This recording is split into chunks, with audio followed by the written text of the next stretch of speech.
Have you wondered about living elsewhere after you retire? Well, we have, almost daily. As you know, it's not an overnight decision. Hi, this is Gil and Gene of Retire There, a podcast about places to consider living in during your retirement.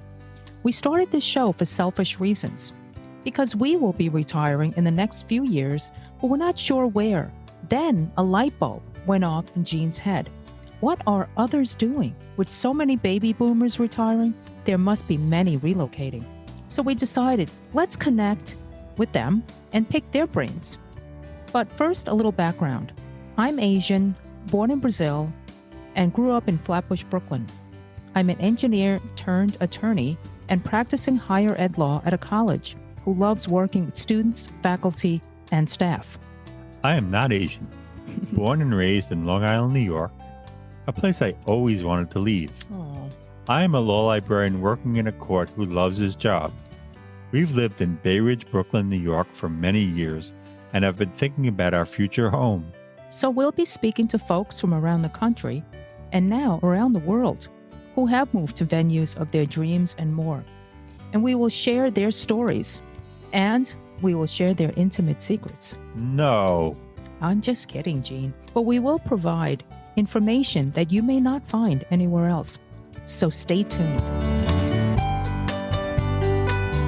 Hi, everyone. I'm so excited. We're going to chat with Richard Joynes about Phuket, Thailand. This is our second Asian country. Remember, we did Bali. So we're slowly inching north, Gene. I pray we reach China soon. Phuket is the largest island in Thailand. There are about 600,000 plus residents. The island is about 30 miles long and 13 miles wide. 70% of Phuket's area is covered with mountains, which stretch from north to south. And Phuket looks absolutely heavenly. If you go to Google Images, you will simply melt. All you will see is blue seas. So I was reading about some of Thailand's interesting laws. Did you know that it's illegal to step on Thai currency, Gene? Did not know that. Do you need intent? I don't know. Maybe, I don't know, premeditation. But what if you do? Is the Thai police going to jump in? I don't know. And you're not allowed to leave Thailand with any images of the Buddha, religious art, or antiques without a permit. And when I say images, it's known as a 3D structure, if you will, anything that is made of metal, wood, stone. So that's what image means. Gene, you know that I have that beautiful Thai princess statue in our garden? I sure do. You wouldn't let me touch it. And she's carrying that beautiful lotus flower. Well, I am glad I did not get that in Thailand. I mean, otherwise I'd be behind bars. And I do want to get some from Thailand, but I wonder how difficult it is to obtain that permit. A bit of background about our guest. Richard was born and raised in London. He attended boarding school in Essex, which is about 80 miles north of London. He worked in London as a construction project manager. Then he became a partner in a firm and moved to New York City in 1979 to open an American office. About 20 years later, he visited Vietnam on vacation, and as he says, excuse the cliche, I was blown away. Accordingly, he knew he had to involve Vietnam in his life in some way, so he enrolled at NYU to learn Vietnamese. Wow. As he learned more and was introduced to many people connected to Vietnam, he closed his business and moved there. He lived there for 5 years, volunteering with NGOs, that's non-governmental organizations, building schools and housing in poor rural areas. However, living in Vietnam was quite challenging. Terrible weather, no long-term visas. So in 2012, he moved to Phuket, Thailand, which has great climate, great healthcare and infrastructure, and 90 minutes away from Vietnam by air, and where he's able to get a yearly retirement visa. Richard has a daughter in California and a sister in England. His interests include sailing, movies, and history. Nice. So, Richard, welcome to Retire There. And my big question initially is, what captivated you about Vietnam? If it wasn't for the noisy people and the long-term visa, you would have stayed. So what was so special about Vietnam? Uh, it's very hard. It's like when people used to ask me, "What do you like about New York?" I'm not very I'm not much of a cultured person, so I wouldn't say the Met or this or the other. It's just the energy and the excitement and the feel of New York, and there's very much the same in Vietnam. I hate to leave the impression of like I couldn't stand it because the people were noisy. I mean, same was a little bit true of New York. And I think I mentioned before once that the great Anthony Bourdain expressed it exactly the way I felt, which was that Vietnam grabs you from the moment you arrive and never lets you go. Hmm. I have as I said, an interest in history and especially military history. And although I guess luckily I was in the UK during the American War, so I wasn't faced with the draft or anything, but I was pretty aware of their history, not just the American War, but the French War and the Chinese and everything else. Mm-hmm. The most amazing thing about Vietnam is the people, their resilience. Clearly, 2,000 years they've been trying to get rid of foreigners, and yet they are so friendly and so welcoming of foreigners. They are so keen to join the world again, because America punished them quite severely after the war. Mm-hmm. And that was one of the things that got me involved there. Was in my classes, I met with a lot of people who were working to restore normalized relations between what was Indochina and the US. And I think the other thing was that it is so. I'd been to Thailand once before, many, many years ago, but Thailand, even then, and that was, as I say, 20 or 30 years ago, it didn't feel totally Asia. Vietnam, you feel like you're, particularly when I went, the time when I went, stepping back, not only in time, but into a completely different world. I remember very clearly, we flew to Hanoi to start with, and driving in from, we had back then, this is 1999, you had to do everything with government approval. We were met, we had minders and all that kind of stuff. Driving into Hanoi and realizing that we were the only motorized transport on the road. Everything else was bicycles, ox carts. And, this is not that long ago, 1999. Yeah. The people were so amazing. It was so different, so new. The countryside is absolutely stunning. I have a huge affection for Vietnam, and I'm still involved in several projects there and sponsoring students and so forth. But it is a little like New York. When I lived in New York, you go away for the weekend and you drive back across the George Washington Bridge and you feel the muscles in the back of your neck starting to tighten up again. Yeah. Oh, yeah, absolutely. And yet it is an amazing place to live. But there comes a point where it's like, okay, enough. I need, when your neighbor has a karaoke machine on his roof, which is very, very common in Vietnam, insists on and the Vietnamese, God love them, they only have off and full volume. There's no, it's all, what was that great line? Right. This goes to 11. Yes. Everything is 11. After a while, it gets to be, a little bit too much. That's a great description. The principal motivation was, I think, was the visa situation. It became, and it was always changing in terms of whether you could get an extension without leaving the country or you had to leave the country. Since we're talking about retirement, Vietnam is not an inviting place to retire because of this visa situation. And of course, now it's impossible with COVID. Mm-hmm. You can't do border runs.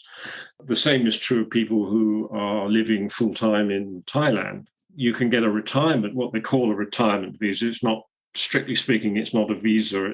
It's an extension of stay based on retirement.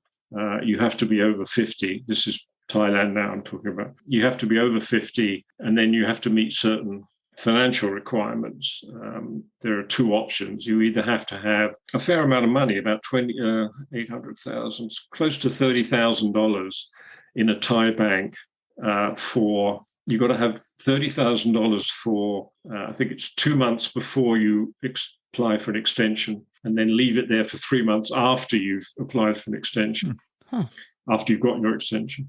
You can then let it drop to half of that amount until the next time you have to extend. Okay.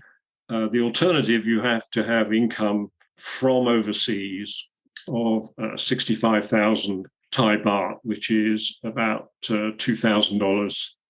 Oh. And you have to show, when you apply for your extension, you have to show that that money has come in every month from a foreign bank account. Okay. So people who either don't have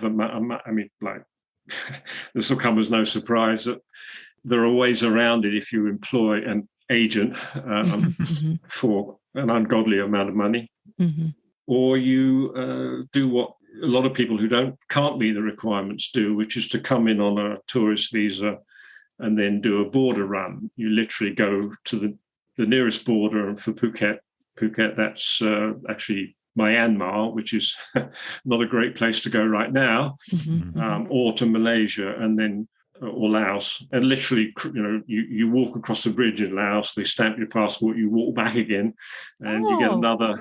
I was wondering what that was. Yeah. Okay. You get another 30 or 60 days or whatever. But of course, all of this has been thrown into disarray by COVID. So in the past, people would do that easily. You would literally walk over the bridge. Yep.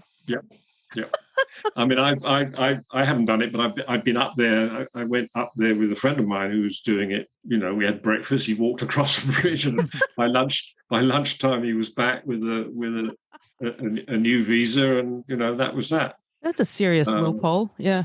Well, yes, but we're spending money. We're supporting tourism, and expats are probably anywhere between 20 and 25% of Thailand's GDP. So, they've been very seriously hurt by COVID. Okay, so that answers the Vietnam question. Now, sorry, a very long answer to No. We knew, and I certainly expected that because it was all about Vietnam, right? The next big question is, why Phuket? I can imagine your answer for Bangkok, noise, right? Or maybe crowded circumstances like New York. But why Phuket? Well, actually, it's good when you say about Bangkok, because switching back to Vietnam again for a second, but I mean, Saigon, which is what most people still call it, including the Vietnamese, it is like a mini, well, actually not so much mini, it's developing so fast, a mini Bangkok. The downside of the comparison is that Bangkok, you can get to the beach, the coast, within 90 minutes or so, or less. Saigon is 4 or 5 hours because the roads are so bad, and it'll gradually improve. And a lot of retirees in Thailand, you mentioned about stepping on the Thai money. Yeah. The reason for that is that the king, his picture is on the money. Right. Oh, yeah. There are very strict laws in Thailand protecting the king, Majesty, the royal family. Those of us who carry our money folded up in our back pockets, so it seems to be okay to sit on the king. I love it, but not to stand on him. So. That's great. Yeah. Okay. Okay. Why I chose Phuket? Basically, I was thinking about where can I live that's close enough to Vietnam to get back here or back there relatively easily, but has a better visa situation. And so I had friends who lived in Malaysia Malaysia has a program called M2H, I think it's called Malaysia Second Home, where you can get a 10-year visa with a whole bunch of, obviously financial and other requirements. And I had friends who had actually moved from Vietnam to Penang in Malaysia. So I started to think, well, maybe I'll take a look at the, back then it was the west coast of Malaysia. So that's Malacca, Penang, Langkawi. So I toured up and down the coast and visited my friends. And then when I got to Langkawi, which is another island closest to Thailand, and I was looking at the map and I saw, oh, Phuket's just up there, it's not far away. And I'd heard of Phuket. I'll go and have a look. So I went to Phuket, and it was like, it's hard to describe. I sort of thought, oh, yeah, I could live here. This place is really nice. And it just so happened that the Phuket International Boat Show was on that weekend or whenever I was there. And I'd always had passion for boating. I used to have a boat when I lived in the UK. I suddenly thought, all the time I'd been in Vietnam, I loved it generally, but I never found anywhere where I thought, yeah, I could stay here, I could live here. But as soon as I got to Phuket, that changed. I felt, the weather was gorgeous. This is January, which is the high season. It's dry then, or drier then, pretty dry. And it's only about, I have to go back to Fahrenheit now. 30, the highest temperature then would be about 85 or 90, which some people regard as hot, but it was just really nice. So I didn't really... Because it's dry, right? Because it's dry? No, it's humid. It's not your... it's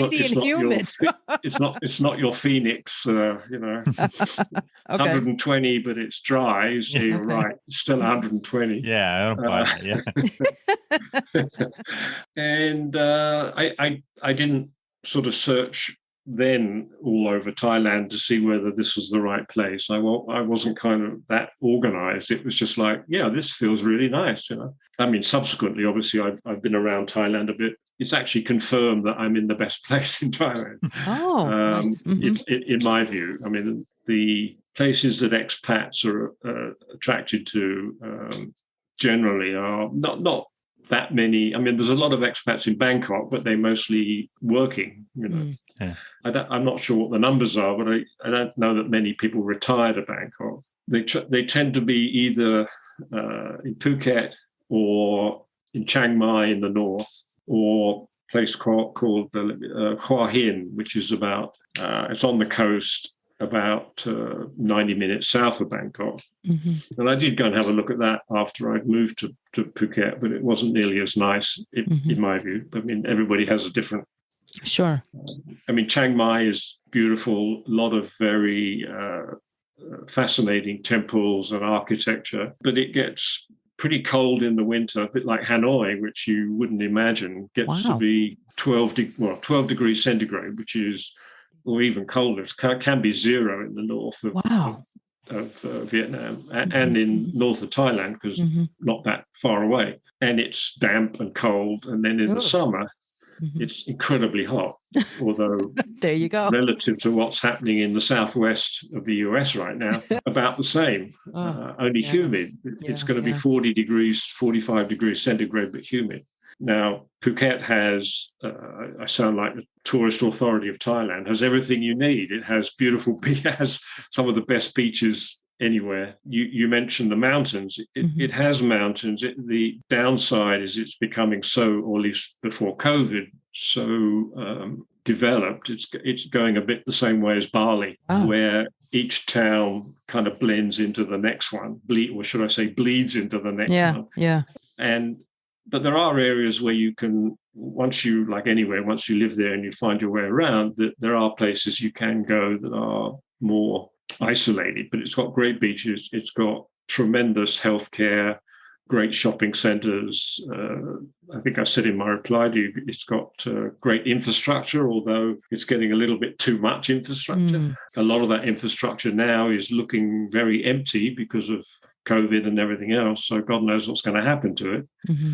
But it has everything you need. And it has an international airport with direct flights to almost everywhere. I mean, it's probably the most convenient. I mean, you're the experts, but I would think it's probably one of the most convenient retirement locations, because the direct flights, as I say, everywhere. Wow. Where in Phuket are you relative, let's say, to the airport? Is it a 15-minute drive or? I'm about 30 minutes from the airport. Oh, nice. I used to live on the west coast. Like Phuket is on the west coast of Thailand. Thailand is shaped, they always say, a bit like an elephant's head. The bulk of the country in the head, Yes. which is all of the north, the center, Bangkok, everything Chiang Mai, and then the trunk goes down the peninsula towards Malaysia. It sort of butts up against Myanmar on its way down. So on that peninsula, you've got the west coast, which is where Phuket is, that faces the Andaman Sea, which is part of the Indian Ocean. So if I went due west from Phuket in my boat and didn't stop, I mean, other than drowning, I would end up in India, because it's right across the other side of the peninsula is the Gulf of Siam. Okay. And there are quite a few expats living in all islands called KOH. So Koh Samui, there's a whole bunch of islands in the Gulf of Siam that are also tourist based and therefore dying right now. I used to live on the west coast of Phuket, which is where all the good beaches are. Ah, nice. And that's facing the Andaman Sea, facing the Indian Ocean. Do you rent? Do you own? And yeah, I after I bought a boat, I moved from that location to a marina on the east side of the island, which is away from the main tourist areas. I also rent a one-room apartment, I guess it is, in a hotel in the marina. So nice. I'm living in the marina because of my boat's there. Quite the retirement there, Richard. I know. I feel so guilty. You can get room service every night. It's not a big boat. Yeah, I bet. But retiree, I mean, the housing is one of the attractions of Thailand for retirees, of course, is that the cost of living is, pretty much lower, obviously, than certainly lower than Los Angeles.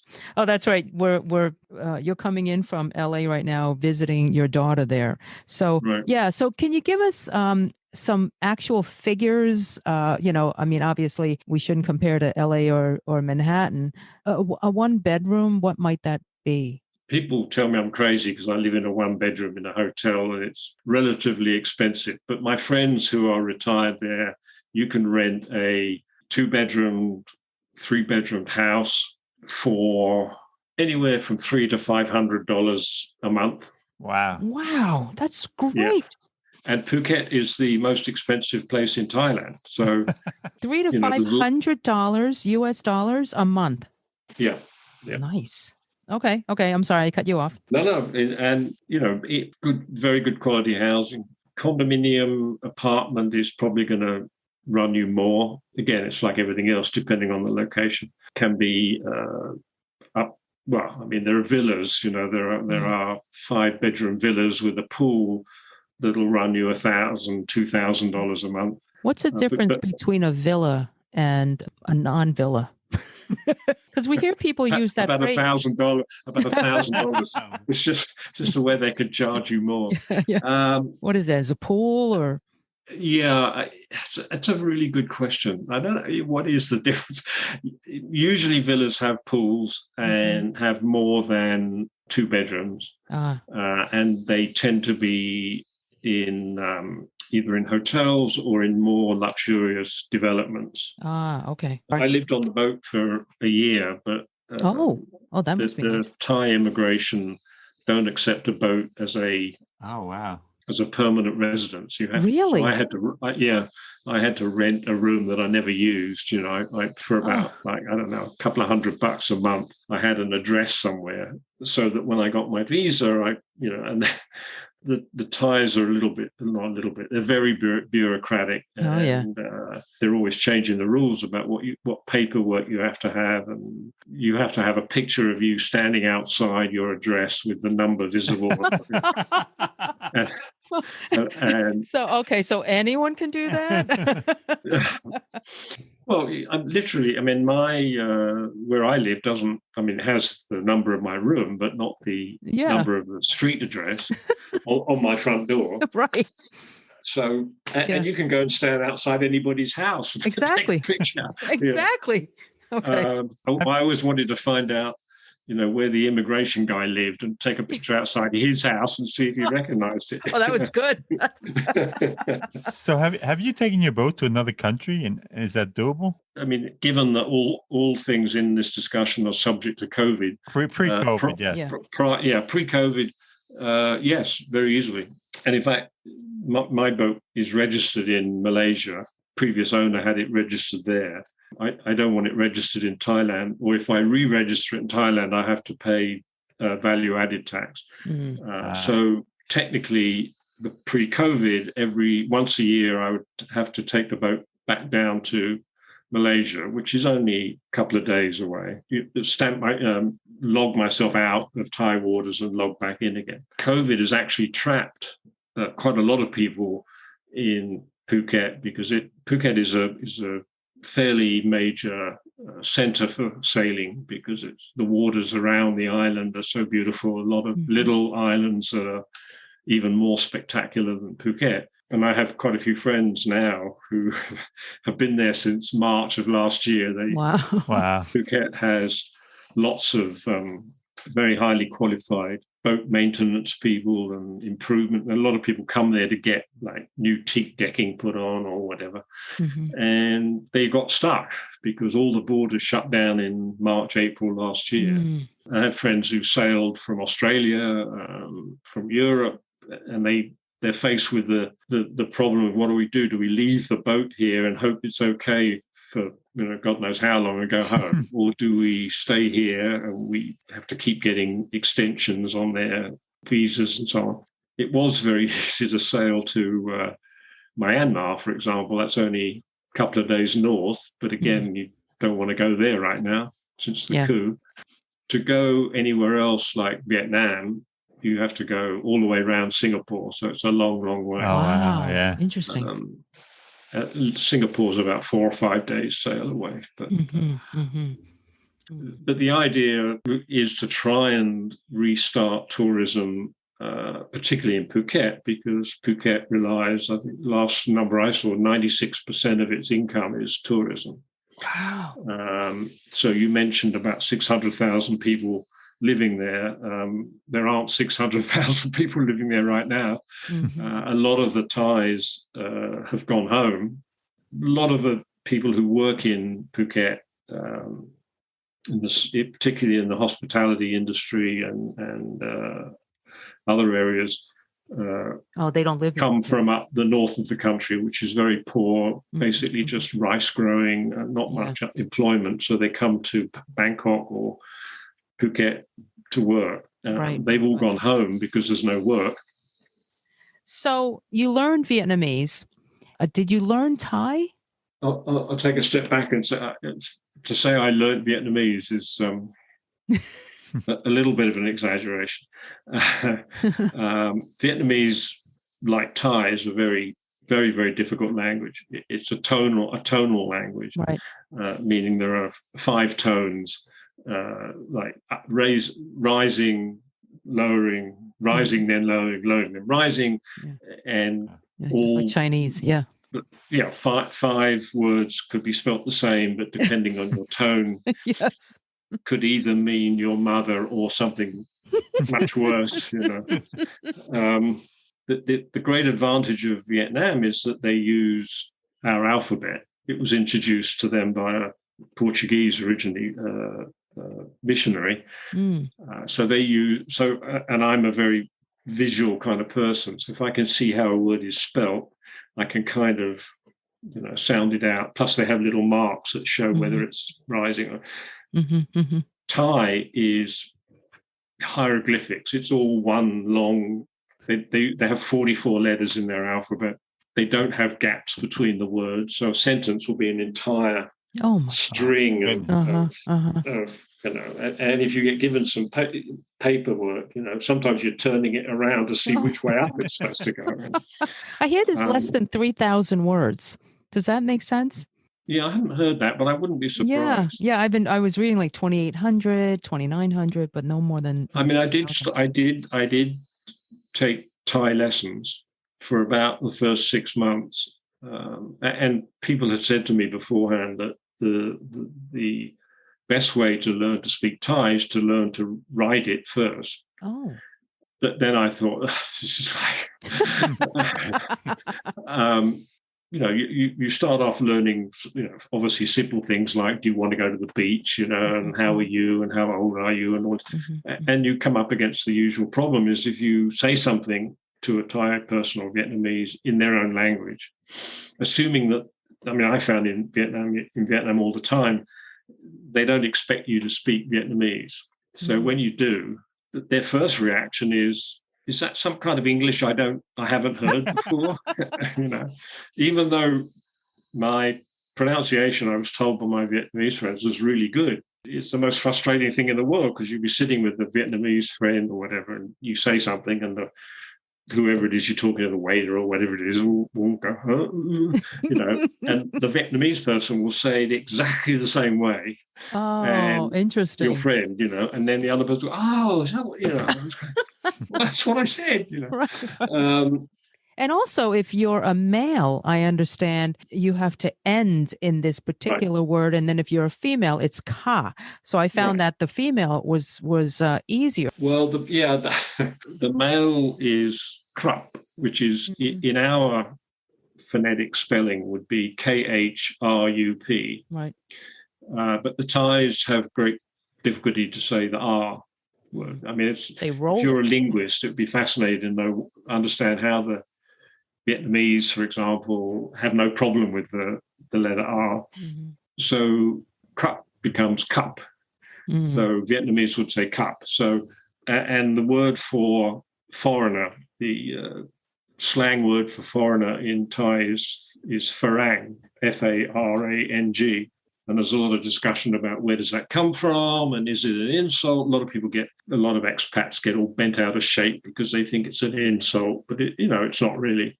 Yeah. And I think the most accepted version is it's a bastard. No, it's not the right word. What's it? I get that. It comes from their word for French, because the French were the first people, or at least one of the first people. Portuguese and the French were the first foreigners they saw. So that we would say farang if you saw it written. They say phalang. It's like the old thing about flied lice.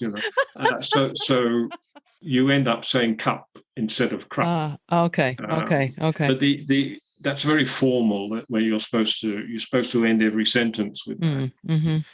Women tend to. I notice it more with women announcements in supermarkets or on TV. Everything is ka, and actually. It's easier. Easier, yeah.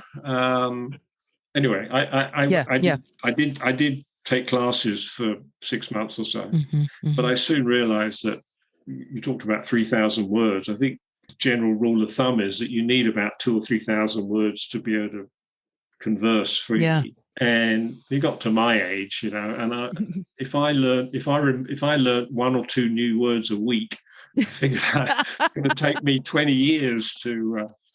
So you can get by without the language then? Oh yeah. There's a lot of expats, I guess, and or a lot of the people speak. Yeah, again, I always find it interesting to compare Vietnam and Thailand in many ways, but the English proficiency in Thailand is one of the lowest in the world, let alone maybe the lowest in Asia. Vietnam is one of the highest. Interesting. Which again to me is a sign of how much the Vietnamese want to join the rest of the world. Interesting. The Thais, were never colonized. They tend to think that this was to their credit, like they had something to do with it. They're proud, yeah. They don't sort of acknowledge that the reason they were never colonized is the British and the French found it convenient to have a buffer in between their two empires. A bit like, it was convenient to have Switzerland and Sweden neutral during the war, so people could do all their stuff, in a neutral country. Right. So the Thais have a relatively little interest in the rest of the world. Many Thais who get married and move to other parts of the world always want to come home. Mm. Vietnamese can't wait to get out of Vietnam. they assume that everywhere else in the world has got to be better than Vietnam. I mean, they're very patriotic. They very they love their country, but they think that everything in Korea or in Thailand or America or Australia has got to be better. Wow. The Thais, it's the reverse, complete reverse.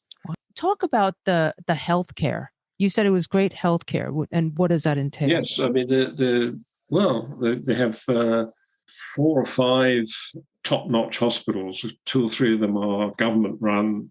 It's hard to keep track because this large healthcare group keeps buying up more hospitals, and they've got at least 2 or 3 private hospitals where you walk in the lobby and it's like going into a 5-star hotel. I mean, it's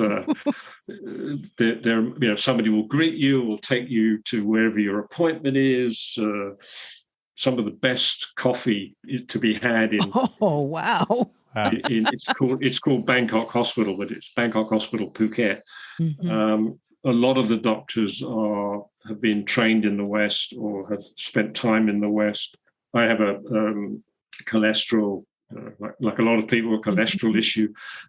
So I have a heart specialist. I noticed at my first point, she has a University of Michigan mug behind her. That most of the doctors speak English, or there are people there who can speak good English. It's a lot cheaper than in the West. I can get a consultation maybe $90 or $100. You spend 20 minutes with a doctor here, and it's going to be $400 or $500. Right. Of course, there are lots of expats who are living there on just their pension, and they're always moaning about how expensive the private hospitals are. So they'll go and stay, or they'll go to the public hospitals. The interesting thing is that it's the same doctors. They sort of rotate. Really? Wow. They're like 2 or 3 days in one hospital. Interesting. Okay. So if you're financially conscious and you don't mind waiting, the chances are the service is going to be a lot slower. That there's a very good chance you'll see the same doctor that you would have done in the private hospital. You don't get the 5-star welcome, and you're sitting in a giant room and all the rest of it. A friend of mine, he had a bad accident on his motorbike and his leg was badly damaged, and he didn't have a lot of money, so he went, and he was in a giant ward with about 20 other people. A group of us said, look, why don't you take a private room? We'll help, blah, blah, blah. I said, no, I quite like I get bored on my own until the guy in the next bed died. Oh my goodness. And they left him there for over 24 hours. And my God. Family was coming in, taking selfies with the corpse. Oh my God. So there are certain disadvantages to the public hospital. So do you have private health insurance, or do you pay out of pocket? I pay out of pocket. I did have from the US. I had my medical insurance, but it got to be so staggeringly expensive with a massive deductible. Like I had to pay the first $10,000 or something. Wow! Since I'm on a retirement visa, I've got to satisfy all these other financial requirements, and logic would tell you that the reason they want you to have that money is so you won't become a burden. Yeah. I mean, every year, half dozen or a dozen, maybe tourists have an accident or need medical treatment, and then they skip out without paying. So it's like a lot of things in life, we all suffer for those few cases where that happens. Right. I'm over 70, so trying to get medical insurance now is very, very challenging. What about pharmacies? We know that in, certain Latin countries, it's very easy to just walk into a pharmacy and show the bottle. How about there? Oh, yes. You can get anything without a subscription. You can get anything you want. Wow, cool. And it's pretty inexpensive, right? Yes, it's a lot cheaper in pharmacies than it is in the private hospitals. I mean, that's one of the big, I think, genuinely valid complaints about the private hospitals is that they do really I mean, I guess it's inevitable. If the cost of seeing the doctor is lower, they're going to make it up somewhere. So my Lipitor for my cholesterol, you know, at first, because there's like 30 baht to the dollar, things are usually come to be in thousands, you know.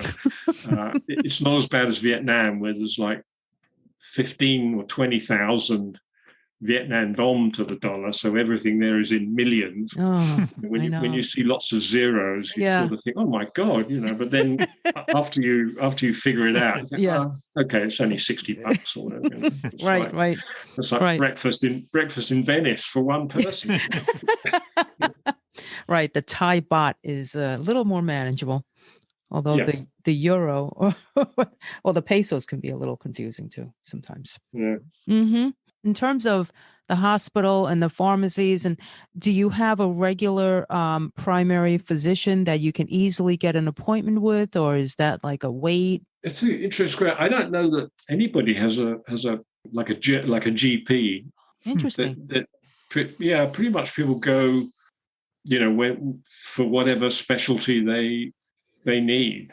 On a number of the Facebook expat group pages, you know, every now and again somebody will say, you know, do you know of a good orthopedist in this area or whatever? And there's always, you know, 4 or 5 replies, 4 or 5 suggestions of different. You know. Okay, so there isn't. I always go to Bangkok Hospital because it's very reliable. And so if you have like some symptoms and you think you need medical assistance, you can just go to the hospital, like. Oh, yeah. Instead of my calling up my GP. Okay. No, you just call the ambulance. And I don't know about all the hospitals. Pretty much all my experience is this one is the main Bangkok hospital.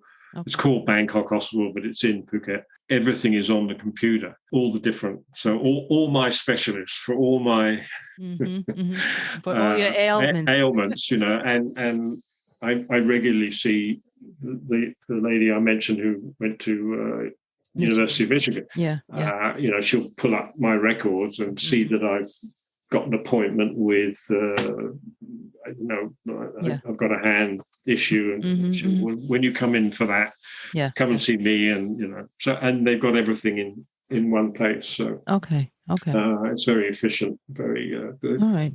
So what basically would be the cost of private healthcare if I were to move there and I'm a retiree? Insurance or treatment? What's wrong with you? Tell me, give me your list of ailments. Do you have a week? Insurance, insurance rather.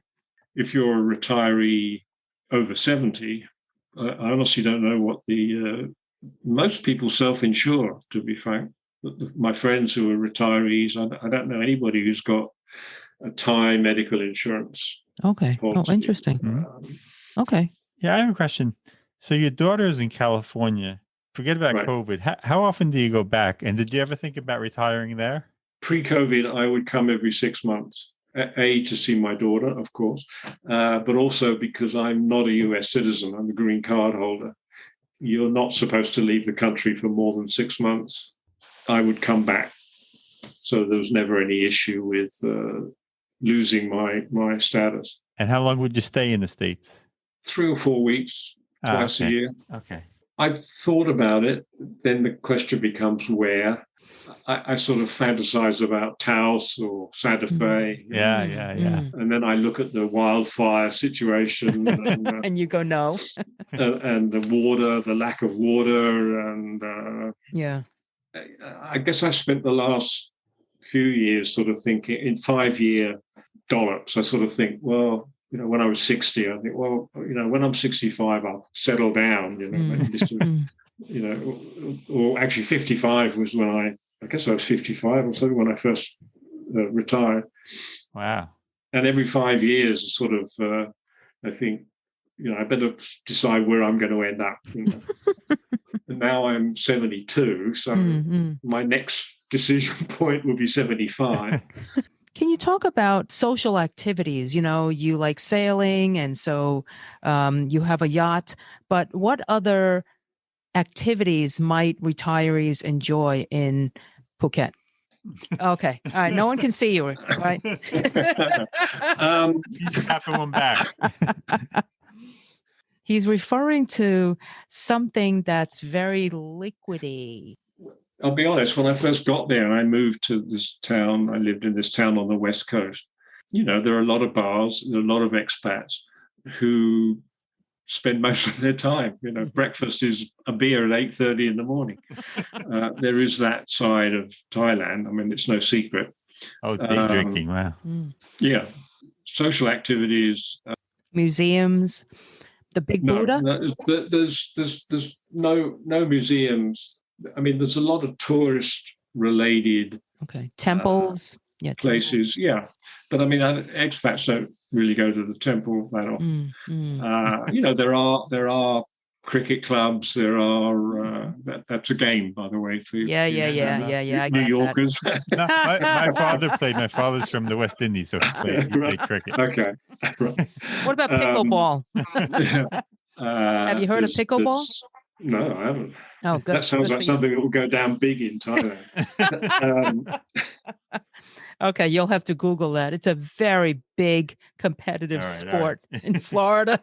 There are a lot of organizations, groups. I mean, I was a member of the Grumpy Old Men's Society at one point. What? I was kicked out. I was kicked out for not being grumpy enough.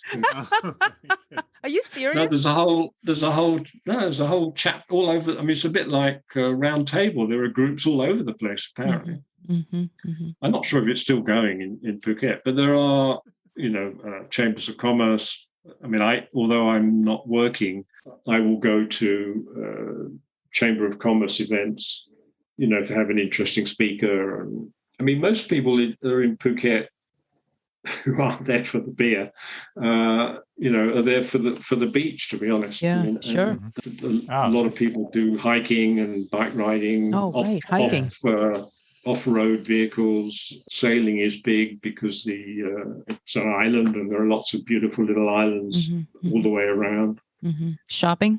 Yeah, there's huge shopping centres. I mean, as good as anywhere in the world, and all your luxury brands and there's factory stores. I mean, there's almost every conceivable kind of store. There's Lazada is the Asian equivalent of Amazon. So if you can't find it in a shop, you can get it in Lazada, and they're very efficient. And what about restaurants? Are there other good restaurants there? And do you miss any British food that you can't get there? Little fish and chips. Are you serious? I keep being told that you can now get good food in Britain, but there's great Indian restaurants, right? There's good Indian restaurants. In fairness, you can get decent food in England now in some places. I mean, the food in Phuket, there's every conceivable type of food, every conceivable range. I mean, a lot of expats who are there maybe on a slightly limited budget, you can eat with street food or even a local Thai restaurant. I have a restaurant in the marina of all places where I can get a good Thai meal for 120 baht, which is $4. Oh, wow. So you don't have to cook ever, really? No, I don't. Oh.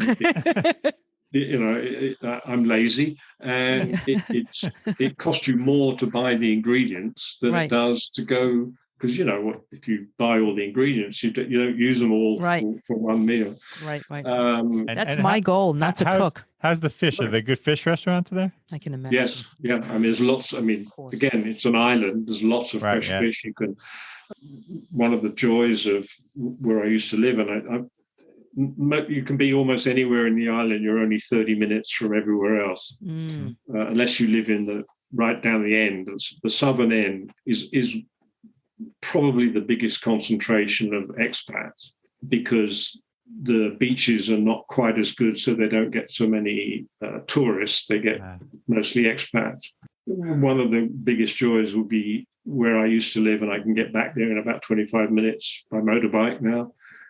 It is one of the beachside restaurants with barbecuing fresh fish. Oh, wow. Because it faces west, you can sit there watching the sun go down over the ocean and palm trees. Mm-hmm. And many times I'll be sitting there. I've got a very good friend who still lives in that town. We'll sit there saying, you can't really believe that this is it, right? Yeah, I mean, where else could you be with this beautiful food, very friendly people who know you? You've got this amazing view. Life, as you say, life doesn't get any better. You know? Right.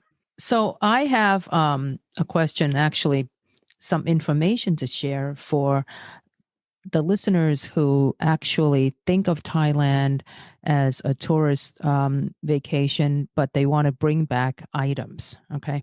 I brought up earlier that it's illegal to leave the country, leave Thailand with Buddha images. And images typically is referred to three-dimensional cast items of the Buddha. So the person, there was a blogger who said, well, I don't plan to leave Thailand, but, I have friends and relatives in, I think he's from Britain, that I'd like to send some of these items to. And so how hard would it be to, leave with these things? Because I, for one, and I know many people love all those, Buddha and related statues. So this falls under the export laws and under the customs various acts. And the bottom line is you have to there are like more than 50 categories of restricted goods. And the export of them requires written permission and or a license.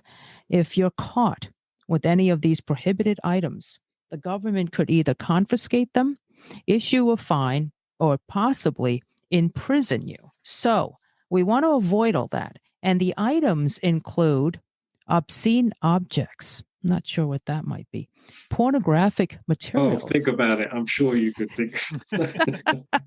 Goods featuring the Thai flag, narcotics, fake currency, bonds or coins. I'm not sure why fake currency matters to anyone, but fake royal seals and original seals, goods that infringe intellectual property rights, right? And counterfeit trademark.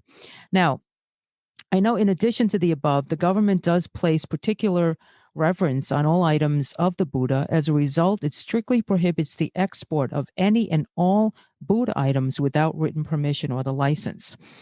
And a lot of this makes sense. I mean, according to the Ancient Monuments, Antiques, Objects of Art, National Museum Act, written permission and an accompanying export permit must be obtained from the Fine Arts Department in advance of exporting anything larger than 12 centimeters, which is like 4.5 inches. And this is very key. There's a total export ban on parts of Buddha items, such as the head, hands, or feet. And this ruling was made to prevent looters from removing antique fragments from Buddhist monuments and in an effort to protect the sanctity of the country's religious culture. Now, there's a maximum of 5 items allowed per shipment per person. And also, bear in mind, you will need a separate permit for every item. And that process takes 3 to 5 days per submission. Also, this is the big one. Officials from the Fine Arts Department will need to inspect each one before they can issue a permit. Oh, that's quite a process. And my Thai statue, I think I bought from Home Depot. And it was just so easy. And she must be, 24, like 3 feet tall. Beautiful. Although a big storm we had a few years ago broke off her arms. So I have her arms respectfully. Well, Venus, a statue of Venus now. Her arm is respectfully laid next to her body. Didn't say you could bring little trinkets back? Well, yeah, little trinkets. Even if those trinkets are made of gold, precious metal, those that are under 5 inches will not you can bring back. Will not attract scrutiny. And also, you said some stores they have a certificate, right? True, and some store owners equip their products with the proper exportation documentation. So I think the average person who goes there, who's not familiar with the law, will not easily, especially if they're buying, you know how you buy souvenirs on the last day of the trip? Oh, I have to get this for my aunt and I have to get this for my cousin. No, I don't do Well, that. forget that. Forget that. Well, I'm totally unaware of six. No, I meant of 60 items. And did you say something about flags? Something with the flag? Yes, goods You did say featuring the flag. Thai flag.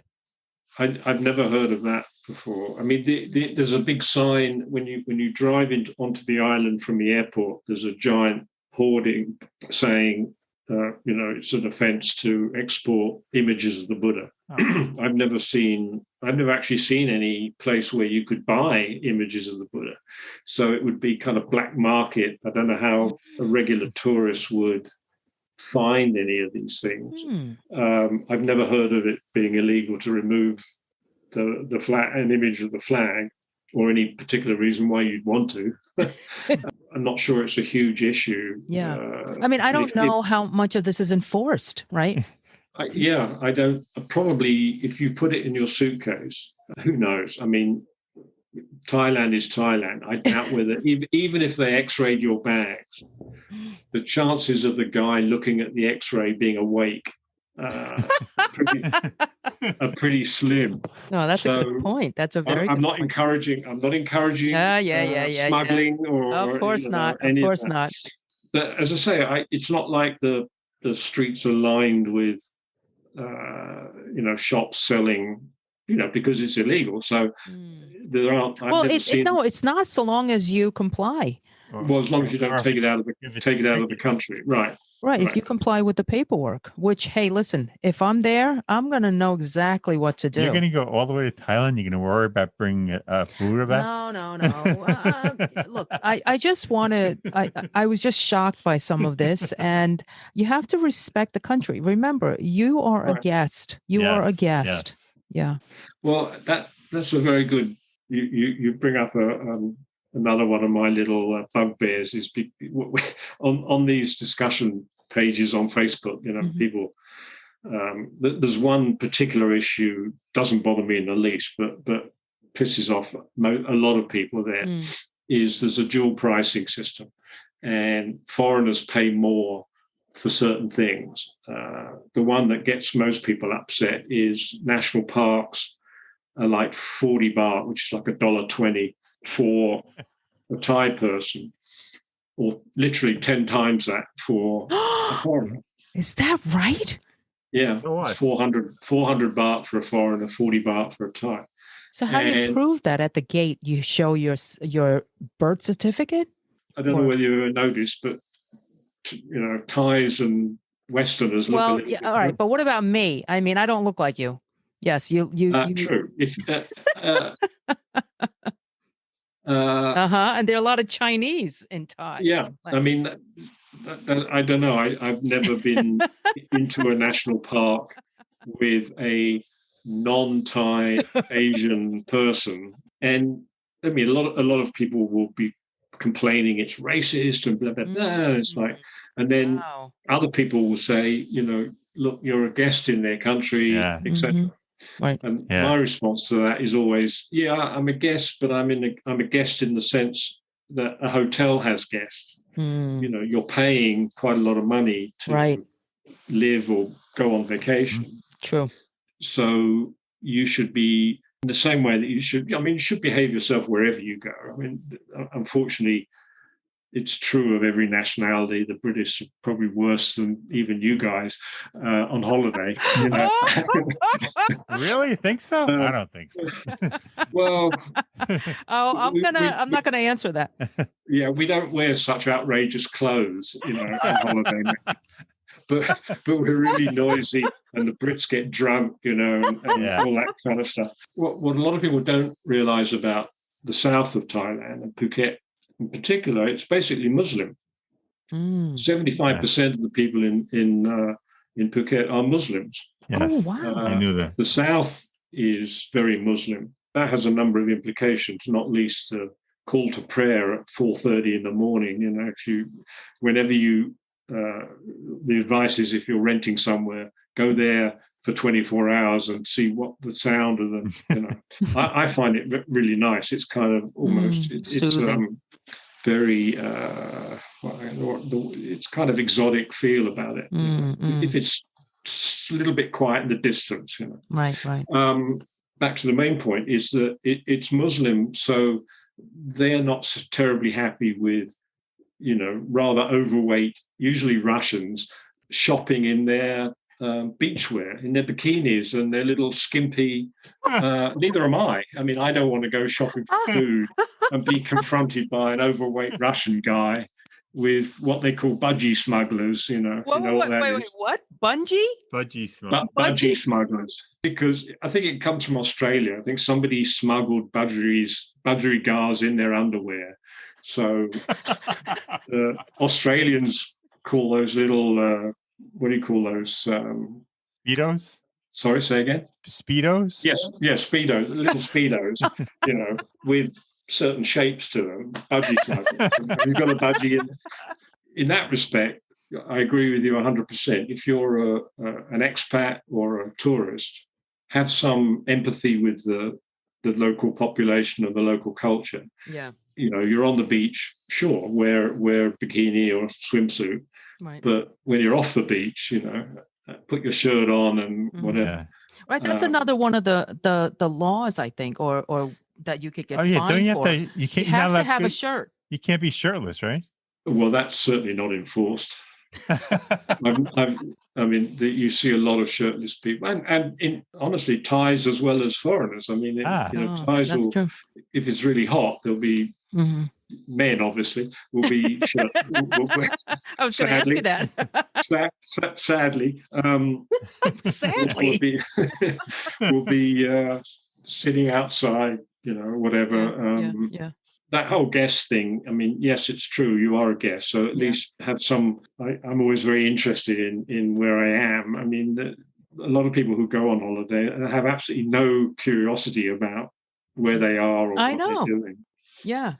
I will say Americans are quite rude. Even though I'm an American, I don't sometimes, all right, I shouldn't say this too loud, but I don't consider myself because look, I'm treated as a foreigner in my own country. People always ask me, where are you from? And I'll say, Brooklyn. No. Where are you from? And I'll say, oh, I was born in Brazil. No, but where are you from? I'm like, God damn it. What do you want me to say? China? I have never been to China, but you know what? I'm Chinese. Right.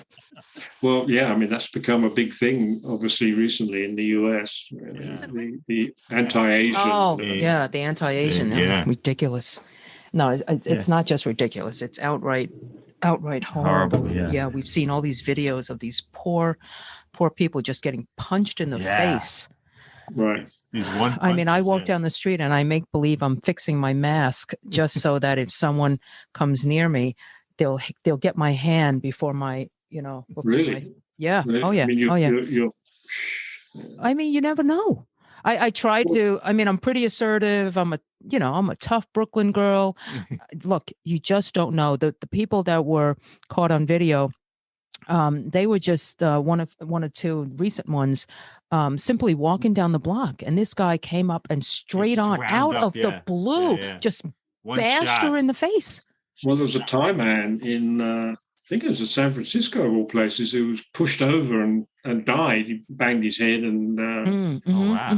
Yeah. So it's But back to paying more as a tourist or someone who not originally from the country. In New York City, because we live here, we go to the museums for free. A lot of the museums for free, and anybody from outside the city has to pay $10 or $20, whatever it is. Yeah, I mean, it particularly upsets and understandably upsets people who are working in Thailand, have work permits, are paying taxes.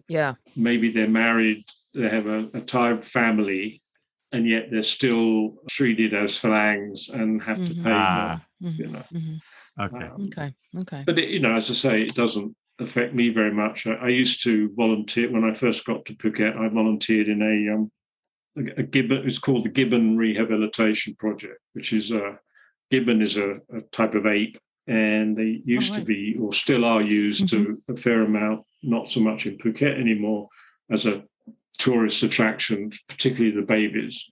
It was the facility was to rescue these, try and pair them up with wife, husband, whatever, create a family, and then we would resettle them back into the forest.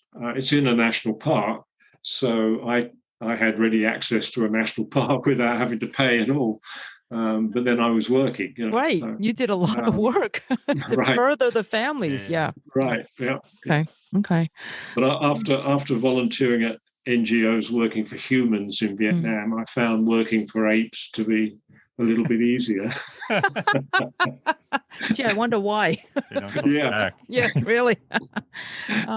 Anything else? Well, I should say other apes, since other apes. Yes, okay.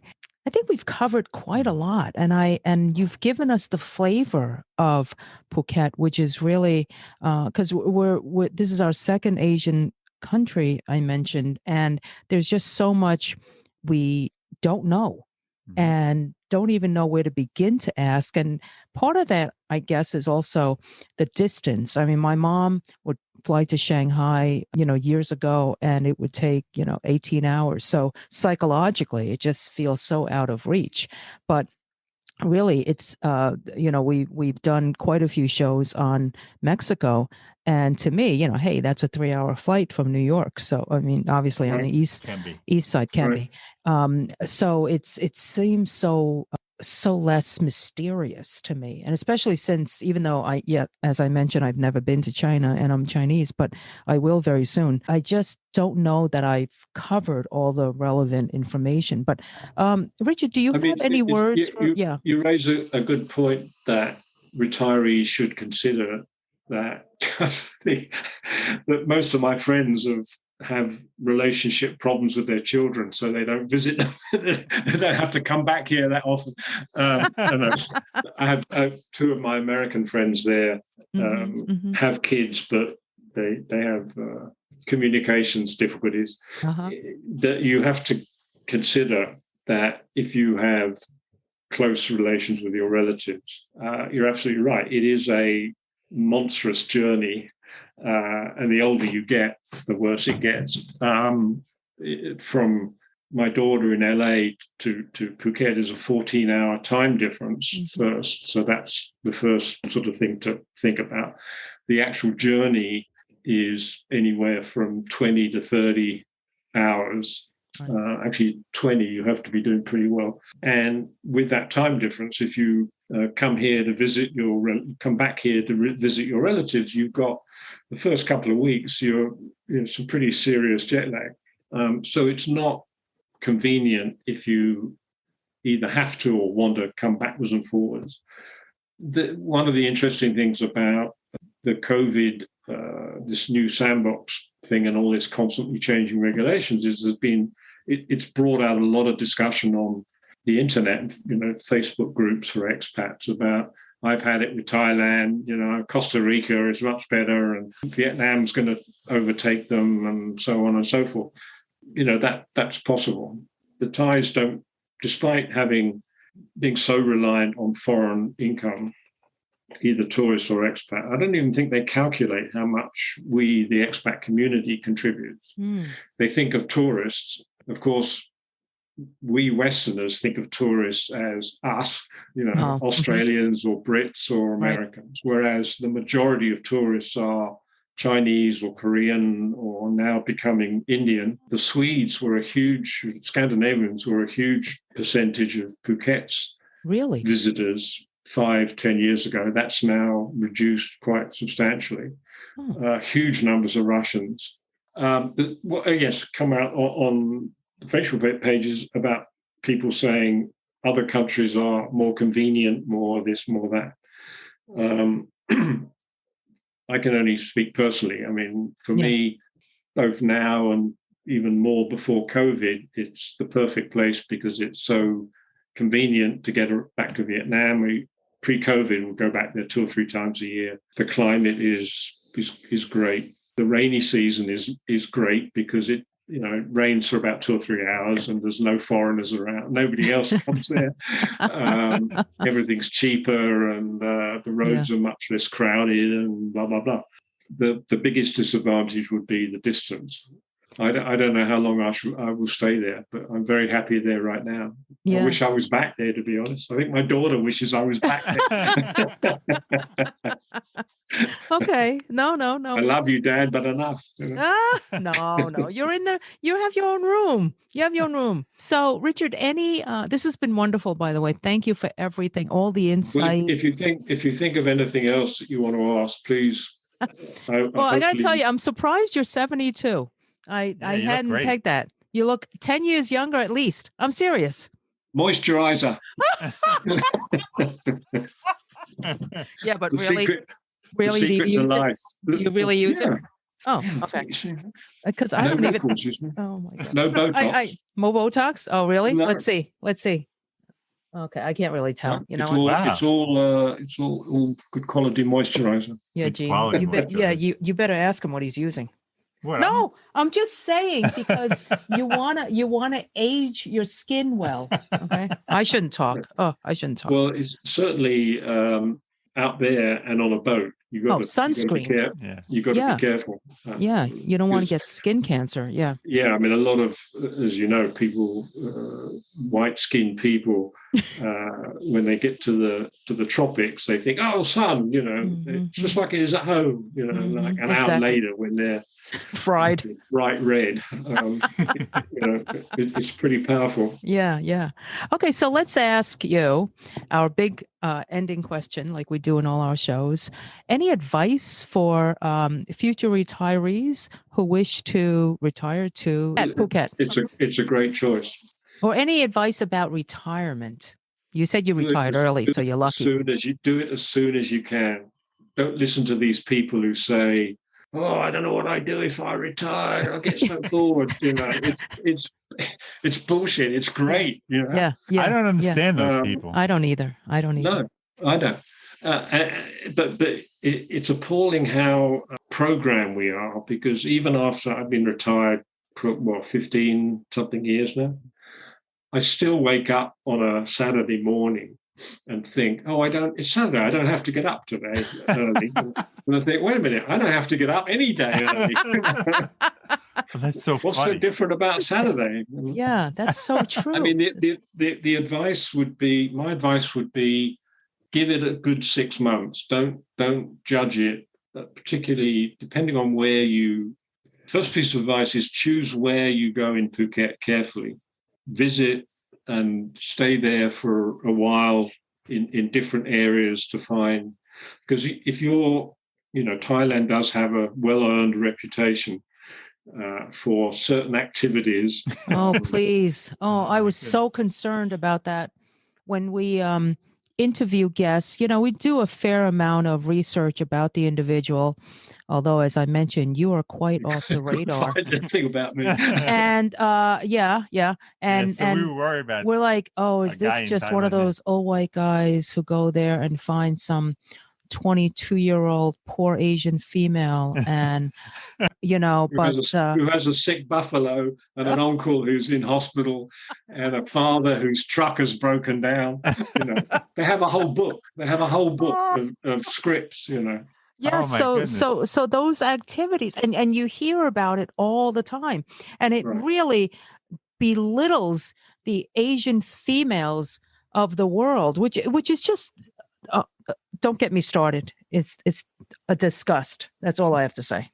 Well, yeah, I mean, I used to remember people when I first went to Vietnam, and all these people say, same. I love Asian women. They're so quiet and submissive, Oh my God. And we used to say, anybody who thinks Asian women are submissive has never pissed one off. Or Mac Gill. Shut up. Right. No, but no. They confuse compliance with laws as submission in sex. I mean, that's a real problem. Right.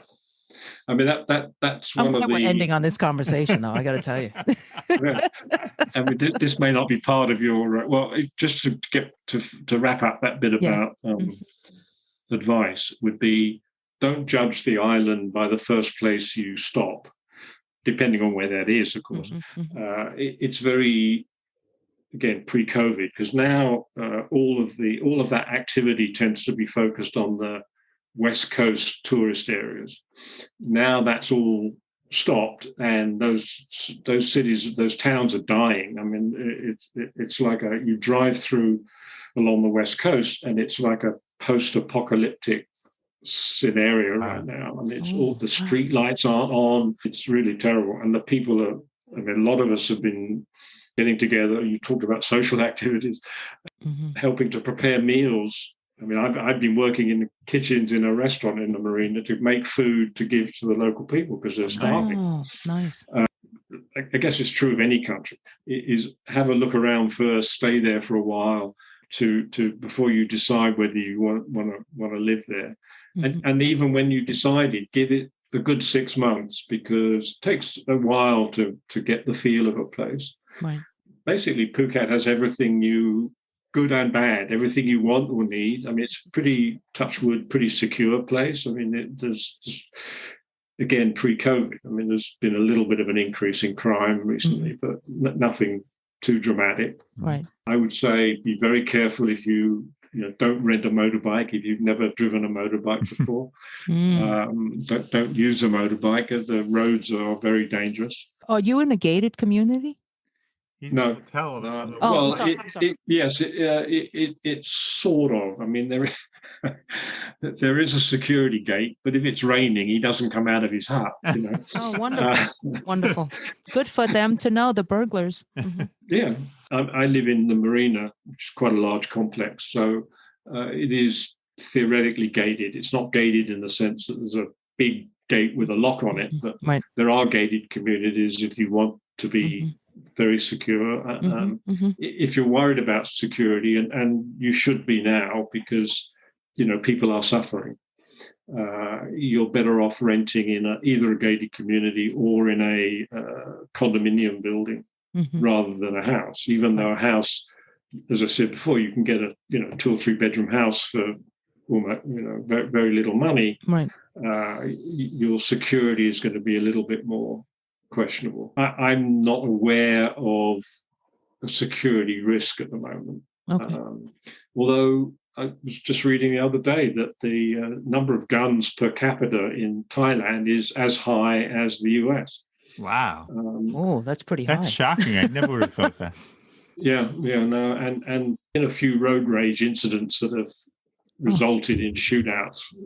Wow. So the big attraction to me, one of the big attractions to me about Vietnam and the Vietnamese women is their ability to be so feminine, so strong, and survive in such a chauvinistic society. And the same is true in Thailand. And you look back at the role of women in Vietnamese history. How many heroes and heroines that were leaders of revolutions against, but you guys, the Chinese, since Vietnam was a province of China for 1,000 years. The perseverance and the resilience of the people. Thailand hasn't suffered in the same way because it was not occupied by any Europeans or Chinese. It's not as bad a problem as Cambodia. I mean, Cambodia is a lot more trafficking and all of those issues in Cambodia.